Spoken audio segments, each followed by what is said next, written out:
दोस्तों बहुत बहुत स्वागत है आप सभी का एक बार फिर से। जी हाँ दोस्तों, आज पूरे दिन की कई महत्वपूर्ण और बड़ी खबरें निकलकर सामने आ रही हैं। जानेंगे सभी खबरों को विस्तार से। तो दोस्तों खबरों में आगे बढ़ने से पहले वीडियो को एक प्यार भरा लाइक जरूर कर दें और ताजा खबरों को जानने के लिए चैनल को सब्सक्राइब भी जरूर कर लें।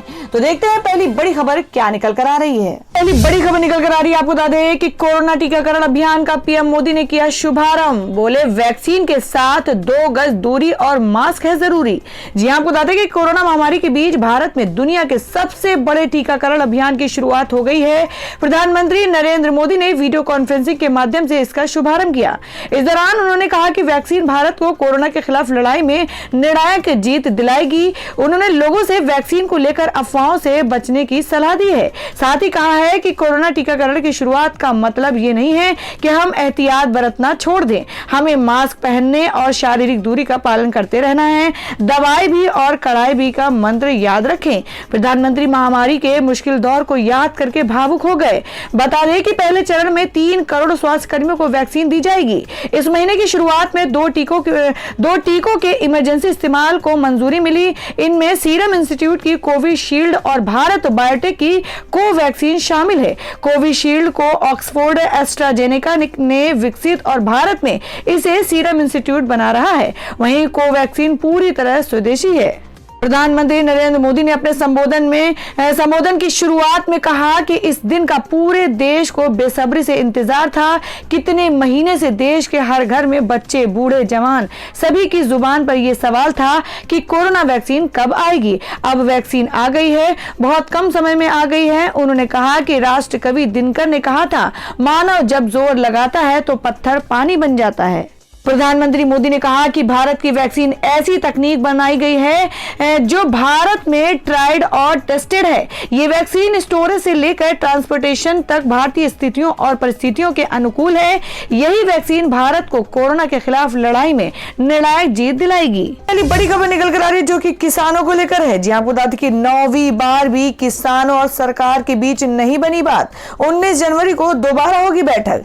जी आपको बता दें कि नए कृषि कानूनों को लेकर किसानों और सरकार के बीच शुक्रवार को हुई नवे दौर की बातचीत भी बेनतीजा ही रही। दोनों पक्षों के बीच अगली मुलाकात 19 जनवरी को आयोजित की जाएगी। राजधानी दिल्ली स्थित विज्ञान भवन में हुई चर्चा में केंद्रीय मंत्री नरेंद्र सिंह तोमर, पीयूष गोयल और सोम प्रकाश मौजूद रहे। खास बात है कि इससे पहले हुई 8 बार की बातचीत में अब तक केवल पराली जलाने और सब्सिडी से जुड़ी मांगों पर ही सहमति बन सकी है। राजधानी दिल्ली में केंद्र सरकार और किसानों के बीच मुलाकात पूरी हो चुकी है।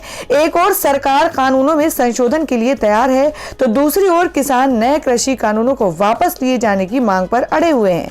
हालांकि सरकार इसे पहले ही अपना पक्ष साफ कर चुकी है और सरकार ने कहा है कि कानून वापस लिया जाना कोई विकल्प नहीं है। कृषि मंत्री नरेंद्र सिंह तोमर ने इस वार्ता को लेकर काफी उम्मीद जताई थी। और दोस्तों मैं अगली खबर बता दें कि किसानों के समर्थन में देश भर में राजभवनों का घेराव करेगी कांग्रेस। राहुल गांधी करेंगे लीड। जी हाँ, आपको बता दें कि 3 नए कृषि कानूनों के खिलाफ चल रहे किसानों के विरोध के साथ एकजुटता व्यक्त करने के लिए कांग्रेस पार्टी के देशव्यापी आंदोलन के तहत कांग्रेस सांसद राहुल गांधी शुक्रवार को राष्ट्रीय राजधानी में गवर्नर हाउस तक मार्च का नेतृत्व करने के लिए तैयार है। पार्टी आज एक किसान अधिकार दिवस मना रही है और सभी राज्य इकाइयों को राज्यों में सभी राजभवन को घेराव करने के लिए कहा गया है। पार्टी के अधिकारी ने एएनआई को बताया, पार्टी ने अपनी सभी राज्य इकाइयों को अपने राज्यों में घेराव राजभवन और केंद्र शासित प्रदेशों में एलजी के घरों को घेरने को कहा है। कांग्रेस के पूर्व अध्यक्ष राहुल गांधी और अन्य वरिष्ठ नेता दिल्ली प्रदेश कांग्रेस कमेटी द्वारा आयोजित दिल्ली में विरोध प्रदर्शन में शामिल होंगे। बताया गया है कि पार्टी कार्यकर्ताओं को चंदगी राम अखाड़ा में इकट्ठा होने के लिए कहा गया है, जहां से एक जुलूस एलजी हाउस की ओर जाएगा और राहुल गांधी और पार्टी के अन्य वरिष्ठ नेता मार्च का नेतृत्व करेंगे। और दोस्तों में अगली खबर है जो कि बंगाल से है। जी आपको बता दें कि बंगाल चुनाव में अधीर रंजन ने ममता बनर्जी को साथ आने का दिया न्योता। बोले अब टीएमसी के पास कोई चारा नहीं बचा।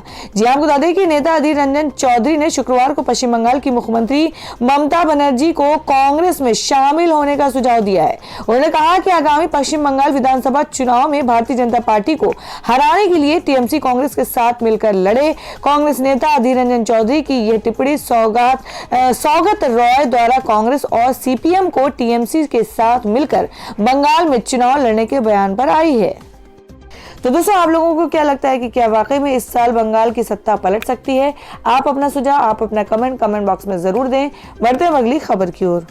और दोस्तों, मैं अगली खबर में बता दें कि हरसिमरत का राहुल गांधी पर तंज, बोली पंजाबियों को खालिस्तानी कहने पर ना बहाए घड़ियाली आंसू। जी हम बात कर रहे हैं कि शिरोमणि अकाली दल की नेता और पूर्व केंद्रीय मंत्री हरसिमरत कौर बादल ने शुक्रवार को कांग्रेस नेता राहुल गांधी को निशाना साधा है। उन्होंने राहुल गांधी पर नए कृषि कानूनों के खिलाफ हो रहे किसान आंदोलन में द्विभाव का आरोप लगाया। हरसिमरत कौर बादल ने राहुल गांधी को याद दिला दी कि उनकी दादी पंजाबियों को क्या कहा करती थी, वे घड़ियाली आंसू ना बहाए।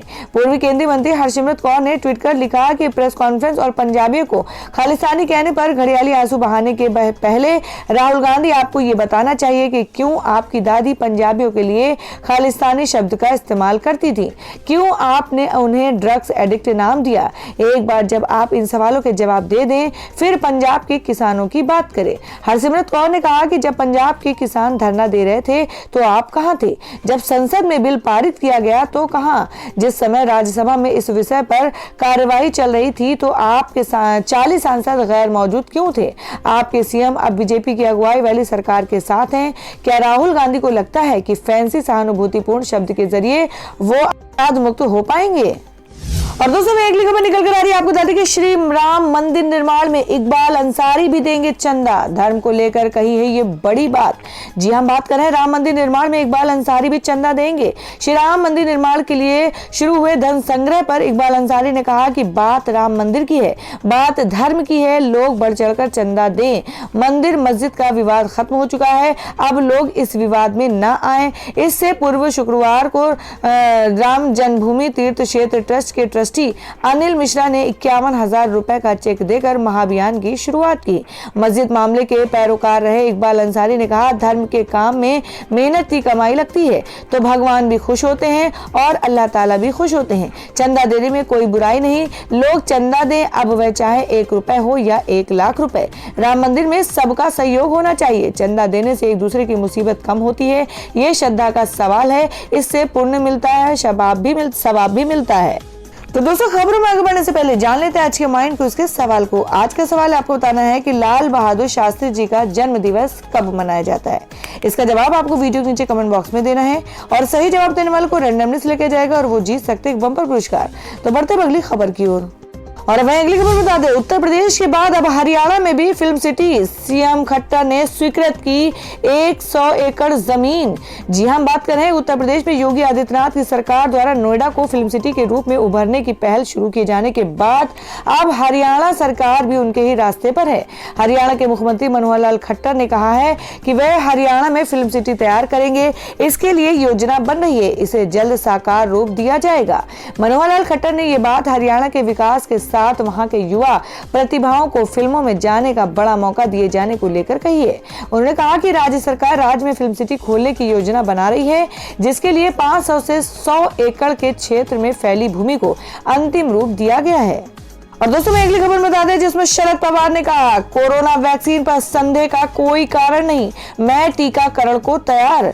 जी हम बात कर रहे हैं कि आज यानी 16 जनवरी से भारत दुनिया का सबसे बड़ा कोरोना वैक्सीनेशन कार्यक्रम शुरू कर चुका है। सीरम इंस्टीट्यूट की वैक्सीन कोविशील्ड और भारत बायोटेक ICMR की वैक्सीन कोवैक्सीन के जरिए ये टीकाकरण कार्यक्रम किया जा रहा है। इस बीच वैक्सीन की प्रभावशीलता को लेकर सवाल भी खड़े किए गए, लेकिन अब महाराष्ट्र देश की राजनीति के दिग्गज नेता शरद पवार ने कहा है कि वैक्सीन पर संदेह करने का कोई कारण नहीं है।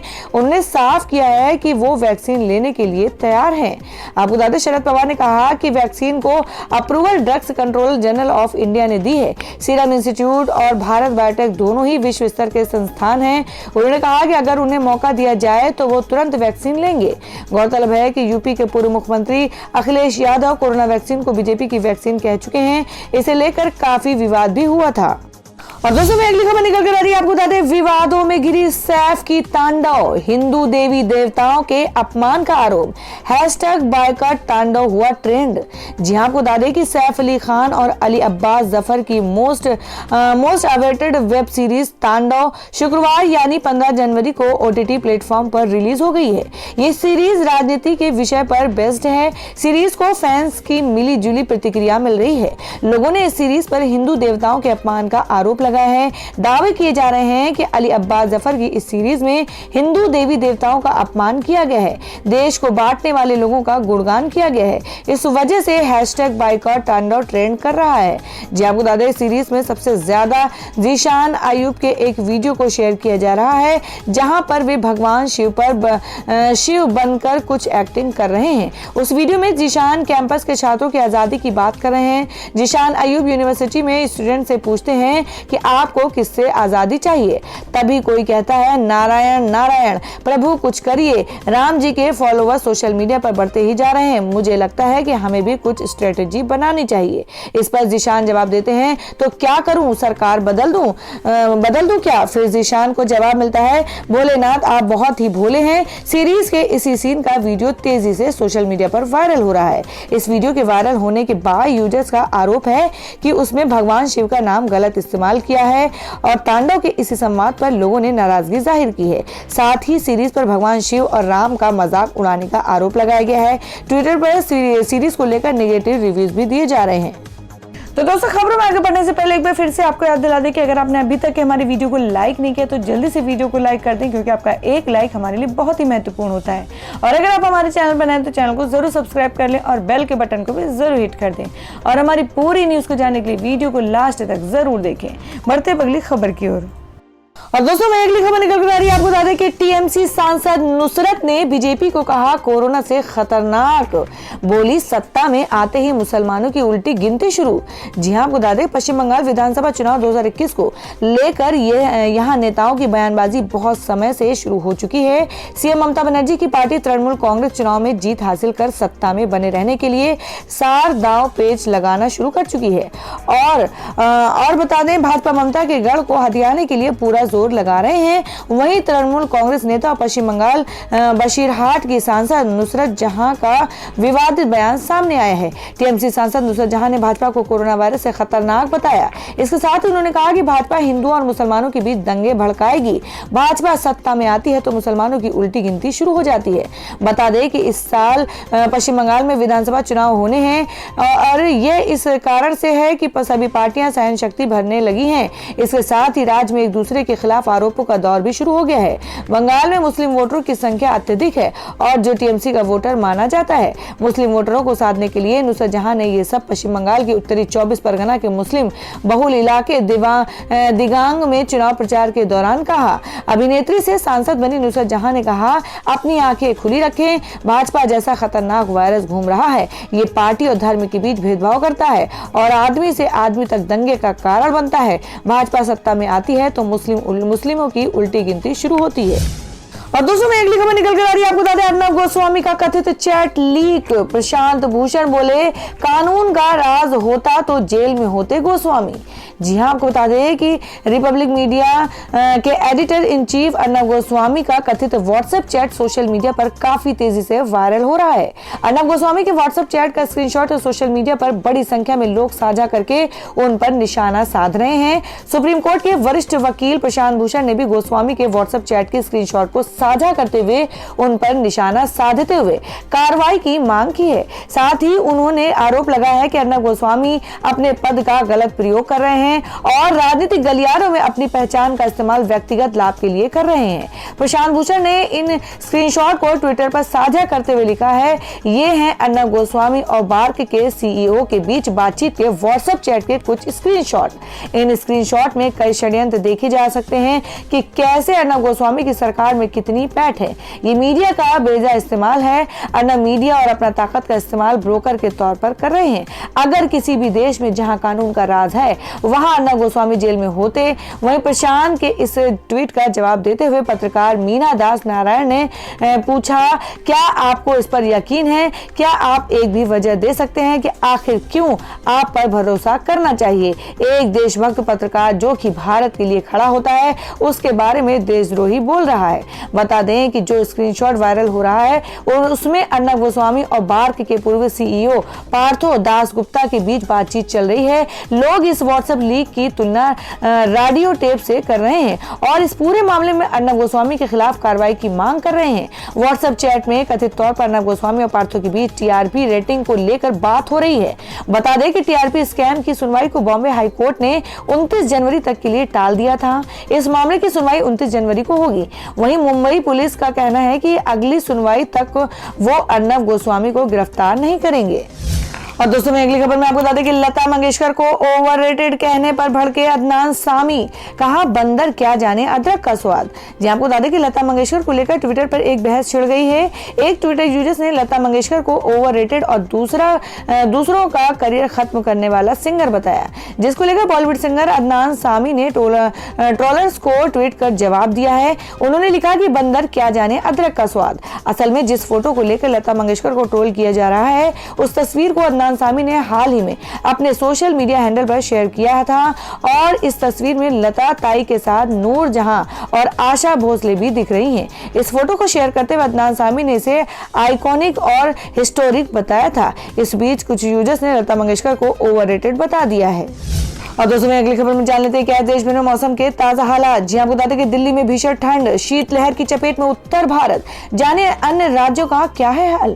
जी हम बात करें कि पहाड़ों पर बर्फबारी कम हो गई है, लेकिन मैदानी इलाकों में शीतलहर का प्रकोप जारी है। दिल्ली में पिछले कई दिनों से लगातार तापमान में गिरावट देखने को मिल रही है। इसके साथ ही घने कोहरे की चादर भी राजधानी दिल्ली में छाई हुई है। सुबह के वक्त दिल्ली के लोधी रोड इलाके में न्यूनतम तापमान 5 डिग्री दर्ज किया गया, तो वहीं दिल्ली के अलग अलग इलाकों में विजिबिलिटी 200 मीटर दर्ज की गई है। मौसम विभाग की माने तो अगले 1 से 2 दिन तक इसी तरह का मौसम दिल्ली में बना रहेगा।